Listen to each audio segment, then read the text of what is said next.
నమస్కారం మీనరాశి మిత్రులారా. మీనరాశి వారికి శ్రీ మహాలక్ష్మి అమ్మవారి అనుగ్రహం క్రమంగా పెరుగుతుందన్న సమయంగా భావించబడుతోంది.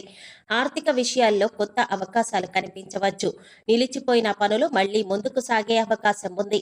అయితే మంచి అవకాశాలు వచ్చినప్పుడు తొందరపాటు నిర్ణయాలు తీసుకోకుండా ఆలోచించి ముందుకు వెళ్లడం చాలా మంచిది. ఈ సమయంలో మీరు పాటించవలసిన కొన్ని జాగ్రత్తలు ఉన్నాయి. మొదటిగా అవసరం లేని ఖర్చులను తగ్గించండి. ఎంత ఆదాయం వచ్చినా పొదుపుకు ప్రాధాన్యం ఇవ్వండి. రెండవది, ఎవరికైనా పెద్ద మొత్తంలో డబ్బు అప్పుగా ఇచ్చే ముందు పూర్తిగా ఆలోచించండి. మూడవది, కోపంలో మాట్లాడకుండా కుటుంబ సభ్యులతో ప్రశాంతంగా ఉండండి.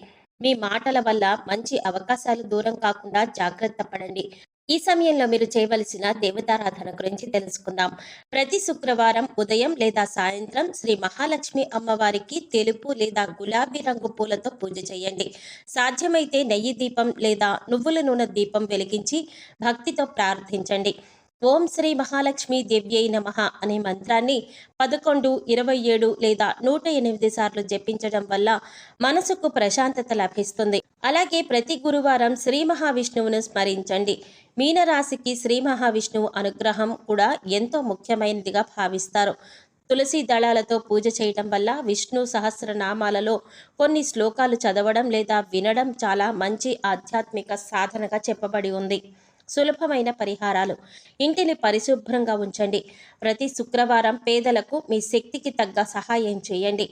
ఆవుకి పచ్చగడ్డి లేదా ఇతర జంతువులకు ఆహారం పెట్టడం వంటి దయా కార్యక్రమాలు చేయండి. తల్లిదండ్రులు మరియు పెద్దల ఆశీర్వచనం తీసుకోండి. ఇది అలవాటుగా మార్చుకోండి. గుర్తుంచుకోండి, లక్ష్మీ కటాక్షం అంటే కేవలం ధనం మాత్రమే కాదు.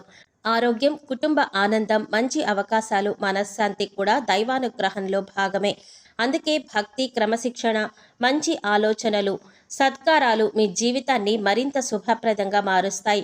ఈ వీడియో మీకు నచ్చితే లైక్ చేయండి. మీ కుటుంబ సభ్యులు మరియు స్నేహితులలో మీనరాశి వారు ఉంటే వారితో మర్చిపోకుండా ఈ వీడియోని షేర్ చేసుకోండి.